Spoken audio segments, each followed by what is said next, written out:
자, 그리고 이제 여러분들이 또 하나 알아놓으셔야 될 작품은 오즈의 마법사예요. 그래서 위저드 오브 오즈. 이건 1939년도에 나왔던, 어쨌든 뭐 매번 다 옛날 작품이라고 얘기하지만 여러분들이 지금 보시면, 근데 이 오즈의 마법사 좀 이따 또 영상 보여드리겠지만 지금 보셔도 그렇게 막 촌스럽거나 기술력이 딸린다고 생각하시지는 않으실 거예요. 재밌는 작품이고 잘 만든 작품이에요. 그래서 컬러 영화 제작, 이제 흑백에서 컬러로 넘어가는 그 과도기에 있어서 컬러 영화 제작과 미술 분야에 있어서 막대한 기여를 했던 작품. 그래서 처음으로 어린 관객을 대상으로 제작하였고 이는 가족 영화 장르의 초석이 되었다. 그러니까 많은 영화들이 대부분 이제 뭐 심오한 뜻이나 이런 거 갖고 있는 예술 작품을 제외하고요, 만들었던 영화들이 어떤 장르적인 특성이나 이런 것들을 해서 어린 아이들을 상대로 타겟층을 목표로 잡고 주 관객으로 잡고 만들었던 영화들이 생각보다 많지 않았죠. 하지만 이제 오즈의 마법사라는 작품이 나오면서 이 영화가 주 관객층이 이제 좀 어린, 젊은, 어린 사람들을 타겟으로 목표로 삼아서 제작을 하게 되었고, 이런 영화가 제작이 되면서 가족 영화 장르, 그러니까 모든 연령을 아우러서 만들 수 있는 그런 영화의 시작이 되었던 작품인 거죠. 여기서 이제 컬러 영화 제작에 있어서 미술 분야에 막대한 기여를 했다라는 것은 무슨 얘기냐면요, 작품을 보시면 여러분들이 아실 거예요. 색감이 되게 화려하고요, 세트나 이런 것들, 미술이나 이런 부분들이 굉장히 화려하고 잘 만들었습니다. 자, 이것도 지금 한 80년 전인데 이렇게 대규모 세트와 화려한 색감과 이런 좀 뮤지컬적인 요소, 이런 것들, 가족 장르 이런 것들 다 엮어서 만들었던 그런 작품이죠. 근데 이제 요새 마법사 여러분들 내용은 너무 잘 아시잖아요. 뭐 허수아비도 나오고 깡통 로봇도 나오고 겁쟁이 사자도 나오고 이렇게 하지만 그때 기술력을 가지고 정말 이제 현실적으로 리얼리스틱하게 현실적으로 만들 수 있는 장치가 되지 않았기 때문에 깡통 로봇은 사람이 깡통을 입고 했고요, 허수아비도 사람이 탈을 했고 사자도 탈을 쓰고 하고 뭐 이런 것들이었죠. 그래서 그런 것들도 어쨌든 그 당시에는 비주얼 이펙트, 시각적인 효과로서 사용할 수 있는 부분이었다고 생각하시면 됩니다. 지금 봐도 한번 보고 싶지 않으세요? 작품 한번 찾아서 보시면 굉장히 재미있으실 거예요. 지금 보셔도 어차피 내용은 다 알고 계시니까. 자, 이런 노래도 많이 들어보셨잖아요. 그래서 이런 것들이 어떻게 보면 지금 이제 뭐 많이 뭐 요즘 뭐 개봉한 지 최근에 개봉도 한 것 같은데 맘마미아 같은 작품들 나왔던 뮤지컬 장르나 뭐 이런 장르에 다 포섭이 될 수 있는 가족 영화 장르로서 시작에 발돋움을 했던 그런 장르라, 그런 영화라고, 그런 중요한 작품이라고 생각하시면 될 것 같습니다. 도로시 허수아비고요, 강철 로봇, 겁쟁이 사자, 마법사네요. 그래서 이런 작품, 이런 노래도 유명하고 저런 작품 여러분들 나중에 진짜 뭐 가족들과 함께 보셔도 굉장히 좋으실 것 같아요. 그리고 여러분들 연배가 좀 있으신 분들은 예전에 대한 추억도 다시 샘솟을 수 있는 그런 좋은 작품입니다. 자, 그럼 위저드 오브 오즈, 오즈의 마법사까지 말씀드렸고요. 그 다음 작품으로는 굉장히 중요한 작품이에요. 2001 스페이스 오디세이라는 작품인데요. 그래서 1968년에 나왔던 작품인데, 이 작품이 어떻게 보면 공상 과학 영화, SF 영화의 거의 초석, 굉장히 중요한 작품이라고 생각하시면 돼요. 물론 이제 프리츠 랑의 최초 SF 영화 말씀드리면서 독일의 감독인 프리츠 랑의 메트로폴리스라는 영화를 말씀드리긴 했었죠. 그 작품은 이것보다 한참 더 전에 나왔던 작품이었지만, 지금 이런 작품은 기존에 볼 수 없었던 많은 기법을 사용했던 사이파이 영화, SF 영화였습니다. 사이언스 픽션 영화인데, 안정적인 모델, 그리고 배경의 움직임과 카메라의 움직임, 그리고 은하계 현상을 창조하기 위해서 첫 시도를 했다. 그리고 분리된 이미지들의 조합을 꾸렸다. 요 얘기는요, 뭐냐면요, 여러분들 그 인셉션이라는 영화 아실 거예요. 인셉션이라는 영화에서도 지금 여기에서 이미 사용되었던 기법을 그대로 사용한 장면이 있습니다. 여러분들 기억에 남는 장면 중에 이 영화보다는 인셉션을 좀 더 많이 기억하시겠으니 인셉션을 예를 들어서 말씀을 드리면 레오나르도 디카프리오 외에 많은 사람들이 그 인셉션 그 안에 이제 다른 공간으로 들어가기 위해서 전부 다 수면에 들고 호텔에서 수면에 들고 있었을 때 그걸 깨우기 위해서 한 사람이 있죠. 그 한 사람이 있는데 다른 사람들이 쳐들어와서 그것을 막으려고 하는 장면. 그래서 호텔의 복도가 막 빙글빙글 회전을 하고 거기에서 배우들도 막 벽을 타고 천장을 타고 막 돌아다니는 장면이 있어요. 그 장면을 어떻게 촬영하느냐, 여러분들이 나중에 이제 유튜브나 이런 것들을 찾아보시면 인셉션 제작 후기 이런 것들 나오면 쉽게 찾아보실 수 있겠지만요, 배경 자체를 세트 자체를 크레인을 걸어서 세트를 돌려버려요. 어쨌든 저희는 중력이 있기 때문에 사람은 이렇게 서 있을 수밖에 없잖아요. 근데 세트가 돌아가서 천장이 거꾸로 왔다고 생각하세요. 그럼 제가 이렇게 서 있으면 제가 거꾸로 매달려 있는 것 같이 보일 수 있겠죠. 근데 그것을 동시다발적으로 세트도 돌리고요. 그 안에서 배우들이 연기를 하니 마치 세트가 돌아가는 거, 지금 세상이 돌아가는 것처럼 표현이 되고요. 그 안에서 카메라도 같이 돌아요. 카메라도 지금 저희를 이렇게 찍고 있지만 카메라 자체가 이렇게 돈다면 세트도 돌고 카메라도 돌면 동시다발적으로 다 돌겠죠. 그러니까 인셉션, 여러분들 인셉션 많이 보셨겠지만 인셉션에서 나왔던 그 장면을 그렇게 구현해낸 겁니다. 세트도 돌리고 카메라도 돌리고 그 안에서 연기자들은 연기를 하고 세트들은 뭐 이제 위험한 것들을 제외하고 진짜 뭐 이제 뭐 벽도 떨어지고 뭐 이렇게 떨어지고 전등도 떨어지고 거꾸로 되는 장치가 그런 기법이었어요. 그래서 그렇게 사용했다는 게 안정적인 모델과 배경의 움직임 그리고 카메라의 움직임을 동시다발적으로 다 사용했다라는 겁니다. 우주 공간을 표현하는 데 있어서 굉장히 중요한 기법이었죠.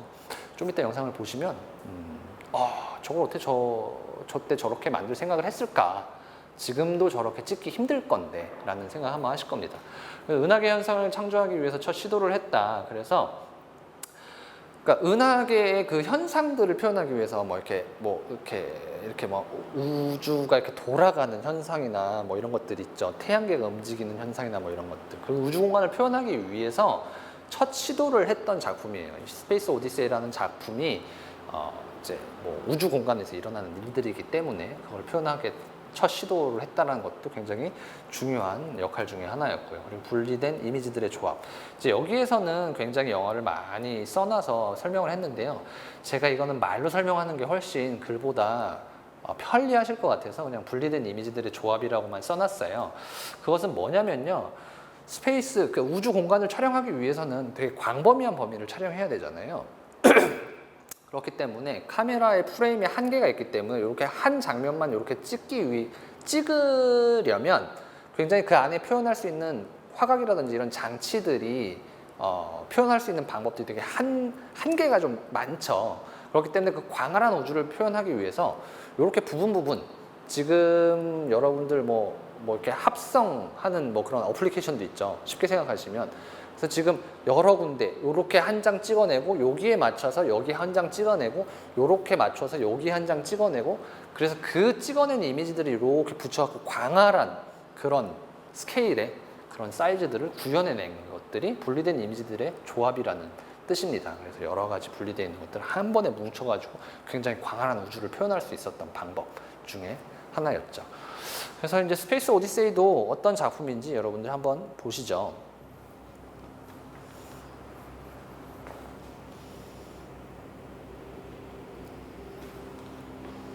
자, 이런 것들을 그 당시에 이제 표현해냈던 겁니다. 제가 아까 말씀드린 부분은 나올 텐데요. 지금 봐도 신기해요.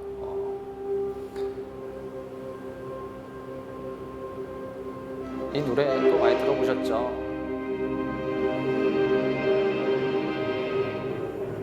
자, 이런 광활한 우주 공간을 표현해내는 이런 작품, 이런 작품 말합니다. 지금 배경이 돌고 있죠? 통발처럼 배경이 돌고 있는데 그 안에서 이제 연기자는 계속 뜀박질을 하고 있고요. 저런 것들을 표현하기 위해서는 세트 자체를 돌리는 거죠.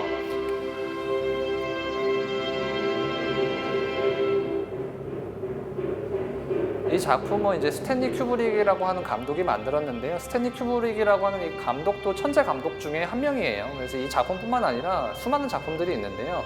대표적으로 이제 스페이스 오디세이, 2001 스페이스 오디세이라고 하는 이 작품이 정말 SF 영화에 있어서 기념비적인 작품이죠. 실제 우주공간에서 저런 장면들을 찍을 수 없기 때문에 저런 기술들을 활용한, 지금 이제 말하는 이제 갤럭시, 은하계를 표현하기 위해서 이런 것들을 장치를 뿌렸다는 것들을 말씀드린 거고요.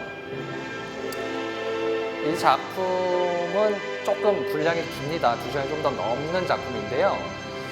한번 보시면 여러분이 조금 지루해 하실 수도 있지만 그 안에 사용하셨던 기술들을 한번 바라보신다면 와, 그때 그 당시에 이런 것들을 참 잘 만들었구나 라는 것들을 알 수 있을 겁니다. 지금 제가 이제 본 영화에서 뭐 이런 것들을 정확하게 다 따올 수가 없어서 지금 이제 트레일러 영상들 위주로 이렇게 살펴보고 있는데요. 더 유명한 장면들도 있어요. 그래서 우주 공간 안에 아까 그냥 주인공이 이렇게 운동을 하는데 배경이 돌아가는 것만 있지만 그 뒷장면은요, 더 기가 막힌 장면이 있어요. 주인공이 이렇게 뛰고 있는데 배경이 돌잖아요. 그러다가요, 카메라가 같이 돌아서 이 사람이 이렇게 천장까지 올라가요. 그래서 천장까지 올라간 다음에 천장에서 이쪽으로 이렇게 쭉 사라지는 장면이 있어요. 그런 게 아까 말했던 인셉션에서 말했던 것처럼 타고 올라갔을 때 카메라가 같이 타고 올라가면 사람이 거꾸로 매달려 있겠죠. 그리고 나서 사람이 빠지면 좌우가 뒤바뀌는, 상하가 뒤바뀐 개념의 우주 공간을 표현할 수 있는 거죠. 어떻게 보면 되게 간단한 원리고 방법이지만 실제 촬영을 하기 위해서는 굉장한 노력을 했을 겁니다. 그 당시에도 굉장한 구상을 많이 했을 거고요. 테크닉적인 기술이나 아니면 안전장치나 이런 것들, 그리고 그 호흡, 카메라와 배우들, 그리고 배경이 움직여야 되는 그 호흡도 잘 맞췄어야 될 거고요. 그래서 굉장한 에너지를 요했던 작품이었을 겁니다. 그래서 2001 스페이스 오디세이, 제가 지금 말씀드리는 이런 작품들, 뭐 감독은 뭐 제가 굳이 다 기억하시라고 말씀드리지 않겠지만 스탠리 큐브릭이라고 하는 사람이 2001 스페이스 오디세이라고 하는 이 작품은 정말 꼭 기억해 놓으시면 좋은 작품일 겁니다. 물론 이전에 말씀드렸던 주요 작품들도 기억을 해 놓으시면 좋겠고요. 자, 그래서 이번 파트에서는 하나 더 말씀을 드리고 이번 작품에서는 이제 비주얼 이펙트 첫 번째 파트를 조금 마치려고 해요. 그래서 다른 강의들보다 약간 분량이 좀 작을 수 있습니다. 자, 마지막으로 아까 이제 스페이스 오디세이가 나왔죠. 스페이스 오디세이가 나옴으로 인해서 SF 영화의 거의 이제 전성기라고 얘기할 수 있을 만큼 많은 작품들이 쏟아지기 시작해요. 그 작품들 중에 이제 대표적인 작품이 여러분들이 정말 너무나 많이 알고 계시는 스티븐 스필버그, 죄송합니다. 잘못 말했네요. 스티븐 스필버그가 아니라 제임스 카메론이 만들었던 스타워즈 시리즈들이 나오기 시작하는 거예요. 그래서 1977년에 나왔던 스타워즈. 수많은 기술과 미술적 창작물이 가미된 가장 영향력 있는 사이파이 영화다. 자, 그렇다고 해서 스페이스 오디세이가 더 뛰어나냐, 스타워즈가 더 뛰어나냐라고 얘기하는 그런 비교적 차원으로 말씀드리는 건 아닙니다. 2001 스페이스 오디세이라는 작품은 아까 말했던 그런 기술들, 그런 활용들, 그런 것들에 있어서 첫 시도도 좋았고 작품도 잘 만들어낸 작품이라면 그것에 발돋움을 해서 좀 더 나은, 좀 더 많은 표현력과 기술력을 담아낸 작품들이 나오기 시작했던 것들의 시작이, 그 초석이 된 것들이 이제 스타워즈라는 작품이에요. 스타워즈는 여러분들 너무 많이 알고 계시잖아요. 스타워즈 시리즈를 한 편도 안 보신 분도 계시겠지만 스타워즈라는 소리를 들어보지 않으신 분은 아마 아무도 안 계실 거예요. 스타워즈 시리즈는 굉장히 많이 나왔죠. 다음 강의 때 또 스타워즈가 한 번 더 나오게 돼요. 스타워즈의 지금 에피소드 이제 77년에 나왔던 것 때문에 에피소드 초창기 이제 작품인데요. 그 뒤에 있는 작품도 또 중요한 역할을 하기 때문에 한 번 더 짚고 넘어갈 때 스타워즈의 출시 배경과 연독이 별로 어떻게 나왔는지에 대해서 좀 한 번 더 말씀을 드리도록 하겠습니다. 그러면 이제 수많은 기술과 미술적 창작물이 가미됐다고 하는데 어떤 것들이 들어갔느냐? 모션 컨트롤 시스템, 그리고 블루 스크린 촬영 기법, 그리고 핸드 페인팅 기법과 애니메이션, 옵티컬 컴포지션이죠. 옵티컬 편집, 구성, 그리고 저거는 영어로 어떻게 뭐 다시 번역해서 쓰기가 너무 힘들 것 같아서 파이오니어 비스타 비전 포맷 영화 효과라고 하는 건데요. 쉽게 생각하시면 거꾸로 설명을 드릴게요. 파이오니어 비스타 비전은 뭐냐면요. 우주 공간을 표현하기 위해서 굉장히 와이드하고 광활한 사이즈가 큰 그런 화면의 규격을 꾸렸다는 거예요. 그래서 그때는 뭐 정확하게 IMAX나 뭐 이런 것들의 개념이 없었죠. 근데 그런 것들을 사용했던 작품이라고 생각하시면 되죠. 그래서 포맷 영화 효과를 사용했고, 옵티컬 구성이라고 하는 것은 뭐냐면요. 옵티컬 편집을 했다는 얘기인데, 이 옵티컬에 대한 것들 여러분도 지금 이제 뭐 대부분 많이 사용을 하지 않기 때문에 이제 뭐 필름 작업을 거의 하지 않기 때문에 여러분들이 정확하게 알아놓으시지는 않으셔도 됩니다. 근데 이제 옵티컬 구성은요. 나중에 이제 필름 룩이나 이런 것들을 보시고 그 안에서 편집할 수 있는 방법 중에 하나라고 생각하시면 돼요. 핸드 페인팅 기법과 애니메이션. 핸드 페인팅은 말 그대로 손으로 그림을 그리거나 하는 건데 그런 것들을 나중에 이제 필름 위에다 직접 그리기도 하고요. 아니면 뭐 이렇게 만들어내기도 하고요. 그런 것들을 사용하는 애니메이션 기법들 중에 하나라고 생각하시면 되고, 그래서 핸드 페인팅과 애니메이션 기법을 사용하기도 했고요.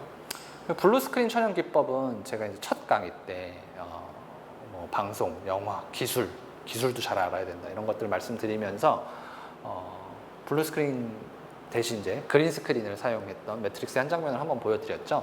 추후에 또 매트릭스라는 작품이 나오지만 여기서도 이제 블루 스크린 굉장히 많이 사용할 수밖에 없죠. 왜냐하면 우주에서 찍어낼 수가 없잖아요. 가상의 공간이기 때문에, 공상 과학 영화이기 때문에 사람이 상상했던 창작물을 배경으로 하고 있잖아요. 그래서 그런 것들 뒷 배경이 없는 상태에서 배우든 아니면 뭐 소품이든 뭐든 이렇게 촬영을 하고 합성을 시키는 방법이 블루 스크린 기법이죠. 모션 컨트롤 시스템은 당연히 이제 움직이는 사람들이나 뭐 이런 것들을 뭐 컨트롤할 수 있게끔, 모션 컨트롤 기법은 이제 이런 거예요. 저한테 뭐 이제 센서링이나 뭐 이런 것들을 붙여놓고 제가 움직이는 대로 뭔가 어떤 효과들을 그대로 뭐 다시 뭐 입히거나 뭐 이렇게 할 수 있는 기법들을 사용했다라는 거죠. 스타워즈는 여러분들 뭐 한 편이라도 보신 분 아시겠지만 스타워즈는 어마어마한 영향력이 있는 작품이에요. 그래서 스타워즈 하시면 여러분들 처음으로 떠오르는 게 이제 제다이, 그래서 그리고 다스베이더가 제일 많이 떠오르시겠죠. 그래서 제다이가 나오면 제다이 하면 상징적인 것들이 있잖아요. 웅 하면 나오는 광선검, 제다이 광선검 정말 유명하고요. 그런 것들을 어떻게 영화에서 적용했을지 굉장히 궁금하시죠? 그냥 뭐 이렇게 예전에는 정확한 사실은 모르겠으나, 정확한 사실이 아니라서 제가 이제 말씀을 드려도 될지 않을지 모르겠으나, 막대기, 형광 막대기에다 형광등 같은 그런 딱딱한 막대기에다가 색깔을 입혀서 나중에 효과를 걸어서 웅 하는 소리와 함께 만들었다라는 속설이 있습니다. 그래서 그런 제다이의 검이 탄생하게 된 거고요. 그리고 뭐 또 많죠. 뭐 A윙도 있고요, 뭐 Y윙도 있고요, B윙도 있고요. 그래서 우주선들 막 특색마다 뭐 수송기 따로 있고 전투기 따로 있고 이런 거 많이 만들었고요. 스타워즈 하면 뭐 많은 것들이 떠오르죠.